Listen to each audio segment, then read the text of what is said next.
जोहार दोस्तों, स्वागत है दोस्तों आपका मेरे इस चैनल झारखंड नौकरी में। दोस्तों, अगर आप झारखंड रिलेटेड किसी भी एग्ज़ाम की तैयारी कर रहे हैं या करना चाहते हैं तो आपके लिए यह चैनल अति लाभदायक होगा, क्योंकि दोस्तों मैं इस चैनल के माध्यम से झारखंड जीके के अति महत्वपूर्ण प्रश्नों का हल कराऊंगा जो आपके झारखंड के किसी भी एग्ज़ाम में पूछे जाते हैं। तो दोस्तों, अगर आप नए हैं तो इस चैनल को सब्सक्राइब कर दें एवं इस वीडियो को लाइक कर दें तथा अधिक से अधिक लोगों को इस वीडियो को शेयर करें ताकि वे भी इस वीडियो का लाभ ले सकें। धन्यवाद दोस्तों। तो चलिए अब हम प्रश्नों की ओर चलते हैं। ये रहा हमारा पहला क्वेश्चन। झारखंड की 14 लोकसभा सीटों में कितने अनुसूचित जनजाति हेतु आरक्षित किया गया है? 14 लोकसभा सीटों में से कितने अनुसूचित जनजाति हेतु आरक्षित किया गया है? तो दोस्तों इस क्वेश्चन को आप पॉज करके इस क्वेश्चन का आंसर आप दे सकते हैं। चलिए दोस्तों, मैं अब इस क्वेश्चन का आंसर बताता हूँ आपको। तो दोस्तों इसका आंसर हो जाएगा 5। 14 में से 5 अनुसूचित जनजाति के लिए आरक्षित किए गए हैं। 14 में से 5 अनुसूचित जनजाति के लिए आरक्षित किए गए हैं। चलिए दोस्तों, अब हम अपने दूसरे क्वेश्चन की ओर चलते हैं। तो दोस्तों ये रहा हमारा दूसरा प्रश्न। झारखंड की साक्षरता की दर जो 2001 में 54.13% थी, 54.13% थी, 13% थी, वह 2011 में बढ़कर कितना परसेंट हो गया है? तो दोस्तों इसका सही आंसर आप इस वीडियो को पॉज करके इसका आंसर दे सकते हैं। पहले 2001 में कितना था?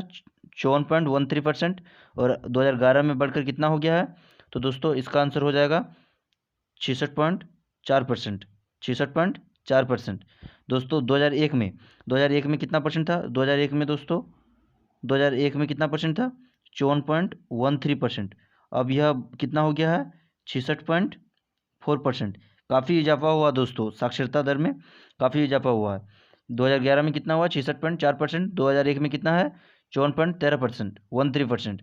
यह दोस्तों अति महत्वपूर्ण क्वेश्चन है किसी भी एग्जाम के लिए। दोस्तों आपको पता ही होगा कि जनगणना भारत में क्या झारखंड में भी प्रत्येक 10 वर्ष बाद होती है। दोस्तों इस बार कोरोना के चलते नहीं हुआ है, कुछ ही दिनों बाद हो सकता है। चलिए दोस्तों, अब हम अपने तीसरे प्रश्न की ओर चलते। दोस्तों ये रहा हमारा तीसरा प्रश्न। जूट की भांति झारखंड राज्य में उत्पादित रेशे को क्या कहा जाता है? जूट की भांति झारखंड राज्य में उत्पादित रेशे को क्या कहा जाता है? तो दोस्तों इसका सही आंसर हो जाएगा मेस्टा। जूट की ही भांति मेस्टा भी एक प्रकार की का रेशा है जो झारखंड में उत्पादित किया जाता है। जूट को जूट जूट जो जिसको झारखंड में क्या कहा जाता है? मेस्टा। यह एक प्रकार का रेशा है। दोस्तों मेस्टा के बारे में मुझे तो कुछ जानकारी पता नहीं है, अगर आपको है तो आप कमेंट बॉक्स में कमेंट कर सकते हैं। चलिए दोस्तों, अब हम अपने चौथे प्रश्न की ओर चलते हैं। तो दोस्तों ये रहा हमारा चौथा प्रश्न। झारखंड राज्य की कुल 86.45 लाख की अनुसूचित जनजातीय आबादी में आदिम जनजातियों की कुल संख्या कितनी है? 86.45 लाख की अनुसूचित जनजातीय आबादी में आदिम जनजातियों की कुल संख्या कितनी है झारखंड में?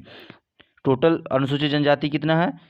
86.45 लाख। इसमें आदिम जनजाति की संख्या कितना है? तो दोस्तों इसका आंसर हो जाएगा 1.92 लाख, यानी कि 1.92 लाख। टोटल कितना है दोस्तों? टोटल है 86.45 लाख, और इसमें से आदिम जनजाति की संख्या कितना है? 1.92 लाख। दोस्तों यह भी किसी एग्ज़ाम में पूछा गया है। दोस्तों मैं आपको जितने प्रश्नों का हल करवाता हूं दोस्तों, यह सभी किसी न किसी एग्ज़ाम में पूछे गए प्रश्नों की ही श्रेणी है।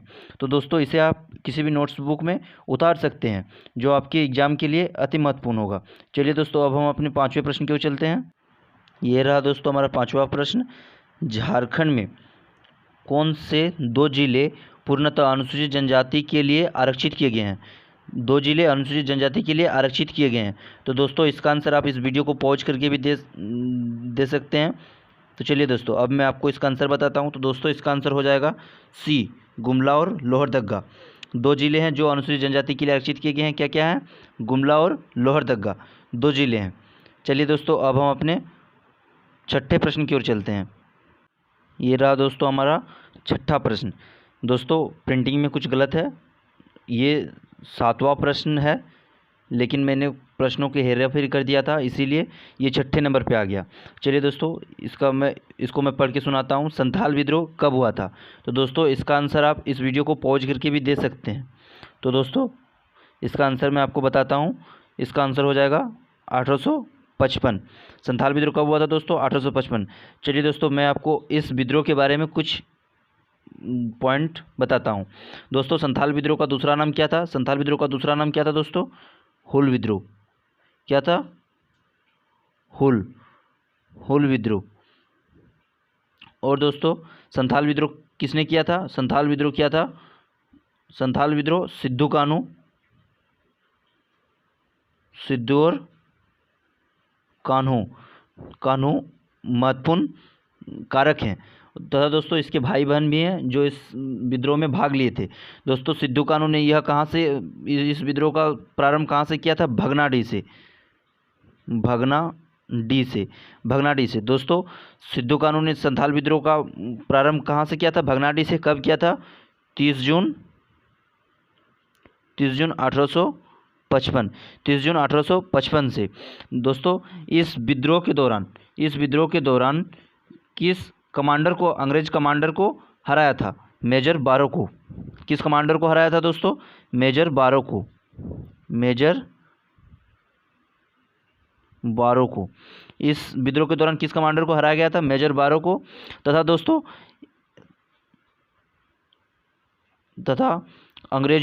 अंग्रेजों ने संथाल विद्रोह से बचने के लिए एक टावर का उपयोग किया था, टावर का निर्माण किया था। दोस्तों यह टावर किस नाम से जाना जाता है? यह टावर मार्टिलो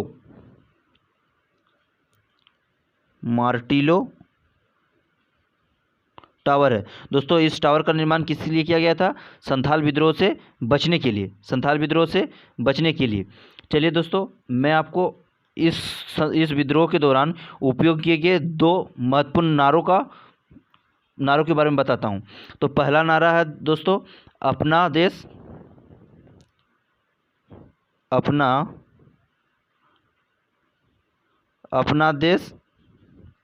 और अपना राज्य। दोस्तों यह पहला था अपना देश और अपना राज्य। दूसरा नंबर में क्या है? दूसरा नंबर में है, यह मैं लिख नहीं सकता हूं, मैं आपको पढ़ के सुना देता हूं।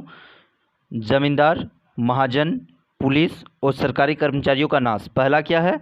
अपना देश और अपना राज्य। दूसरा है जमींदारी, महाजन, पुलिस और सरकारी कर्मचारियों का नाश। दोस्तों अब मैं इन सभी को एक साथ पढ़कर सुनाता हूँ। संथाल विद्रोह कब हुआ था दोस्तों? यह 1855 में हुआ था। कहाँ हुआ था? कहाँ से स्टार्ट हुआ था? भगनाडी से स्टार्ट हुआ था। कहाँ से? भगनाडी से। संथाल विद्रोह को और किस नाम से जाना जाता है? हुल विद्रोह के नाम से। संथाल विद्रोह के प्रारंभकर्ता कौन थे? सिद्धू कान्हू के भाई चांद भैरव एवं झुनो फुलो भी इस विद्रोह में शामिल हुए थे। दोस्तों इस विद्रोह का आरंभ कब किया गया था? 30 जून 1855 को। 30 जून 1855 को हुल दिवस के नाम से भी जाना जाता है। और इस विद्रोह के दौरान एक टावर का निर्माण किया गया था जो संथाल विद्रोह से बचने के लिए किया गया था। क्या नाम था? Martello tower. इस विद्रोह में किस अंग्रेज कमांडर को मारा गया था? मेजर बारो को। और इसमें महत्वपूर्ण 2 नारे उपयोग किए गए थे। पहला था अपना देश और अपना राज्य। दूसरा था जमींदार, महाजन, पुलिस और सरकारी कर्मचारियों का नाश। दोस्तों यह प्रश्न अति महत्वपूर्ण है किसी भी एग्जाम के लिए। और दोस्तों विद्रोह से एक क्वेश्चन किसी भी एग्जाम में पूछा जाता ही है। तो दोस्तों आप विद्रोह को ध्यानपूर्वक पढ़ें। चलिए दोस्तों अब मैं आपको 7वें प्रश्न की ओर ले चलता हूँ। दोस्तों ये रहा हमारा 7वां प्रश्न। झारखंड में कुल अनुसूचित जनजातियाँ कितनी हैं? कुल अनुसूचित जनजातियाँ। तो दोस्तों इसका सही आंसर हो जाएगा 32। दोस्तों कितना ही अनुसूचित जनजातियाँ? 32। और यह पहले कितना था? निर्माण झारखंड के गठन के समय यह 30 था। 2 बढ़ा है, 2 बढ़कर कितना हुआ है दोस्तों? 32। 2 क्या बढ़ा है? एक कोल है, कोल पहला नंबर। दूसरा नंबर में क्या है? कहबर या फिर कवर। पहला है कोल, दूसरा है कवर। 2 अनुसूचित जनजातियां बढ़ी है, पहला है कोल, दूसरा है कवर। गठन के समय झारखंड गठन के समय कितना था? 30। अब कितना बढ़ा है? 2 यानी 32 हो गया है। क्या बढ़ा है? कोल और एक कवर। चलिए दोस्तों मैं आपको अब 8वें प्रश्न की ओर ले चलो। ये रहा हमारा 9वां प्रश्न। बेतला राष्ट्रीय उद्यान किस लिए प्रसिद्ध है? तो दोस्तों यह शेर के लिए प्रसिद्ध है। बेतला राष्ट्रीय उद्यान शेर के लिए प्रसिद्ध है और यह किस जिले में स्थित है? लातेहार में स्थित है। लातेहार में स्थित है। दोस्तों बेतला राष्ट्रीय उद्यान किस जिले में स्थित है? लातेहार में स्थित है। चलिए दोस्तों अब हम आपको 10वें प्रश्न की ओर ले चलता हूँ। दोस्तों ये रहा मेरा 10वां प्रश्न। छोटा नागपुर किराएदारी अधिनियम कब पारित किया गया था? छोटा नागपुर किराएदारी अधिनियम कब पारित किया गया था? दोस्तों इस प्रश्न का आंसर आप इस वीडियो को पॉज करके भी दे सकते हैं। तो चलिए दोस्तों अब मैं आपको इसका आंसर बताता हूं। तो दोस्तों इसका आंसर हो जाएगा 1908 को। छोटा नागपुर किराएदारी अधिनियम 1908 को प्रस्तुत किया गया था। और एक इसका नाम है छोटा नागपुर काश्तकारी अधिनियम या फिर CNT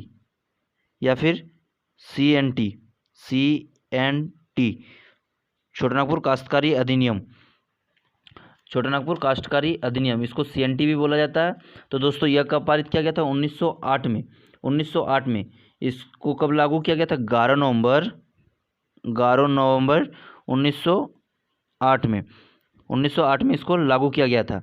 इसमें कितने अध्याय हैं? इसमें 19 अध्याय हैं तथा 271 धाराएं हैं। दोस्तों इस एक्ट के बारे में मैं आपको स्पेशली बताऊंगा किसी वीडियो में।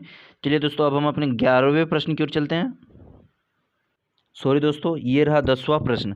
मैंने पहले वाले प्रश्न को 10वां बता दिया था, तो ये रहा 10वां प्रश्न। तो दोस्तों यह प्रश्न क्या है कि चेरो विद्रोह कब हुआ था? चेरो विद्रोह कब हुआ था? दोस्तों यह प्रश्न भी अति आवश्यक प्रश्न है, महत्वपूर्ण क्वेश्चन है। तो दोस्तों इसका आंसर आप इस वीडियो को पॉज करके भी दे सकते हैं। चलिए दोस्तों मैं आपको इसका आंसर बताता हूँ। तो इसका आंसर हो जाएगा 1800 से 1819 के तक। चेरो विद्रोह कब से कब तक चला था? 1800 से 1819 तक। तो दोस्तों इसके चेरो विद्रोह के बारे में मैं कुछ इंपॉर्टेंट पॉइंट बताने जा रहा हूँ, इसको आप किसी भी नोटबुक में उतार लें। दोस्तों इस विद्रोह का नेतृत्व किसने किया था? इस विद्रोह का नेतृत्व भूखन या भूषण ने किया था। भूषण। दोस्तों किसी किसी में भूखन या फिर किसी किसी में भूषण, दोनों में से एक आंसर होगा। तो तथा दोस्तों चेरो विद्रोह किस क्षेत्र में हुआ था? पलामू के क्षेत्र में। पलामू के जंगलों में। चेरो विद्रोह कहाँ से हुआ था? पलामू के जंगलों में। चेरो विद्रोह का दमन किसने किया था? Colonel Johns. चेरो विद्रोह यानी दमन किसने किया था? कर्नल जॉन्स ने। दोस्तों इसके नेतृत्वकर्ता भूखन सिंह को किस वर्ष फांसी दिया गया था? 1802 में। यहीं ख़त्म नहीं हुआ दोस्तों चेरो विद्रोह, इसके बाद भी और कुछ दिन तक चला था, कुछ साल तक चला था, जो 1819 में ख़त्म हुआ। दोस्तों चेरो विद्रोह कब प्रारंभ हुआ था? 1800 से लेकर 1819 तक। इसके प्रारंभकर्ता कौन थे? भूखन सिंह या फिर भूषण सिंह। कहाँ से स्टार्ट हुआ था? पलामू के जंगल से। पलामू के जंगल से। इसके पहला दमनकर्ता कौन था? कर्नल जॉन्स था।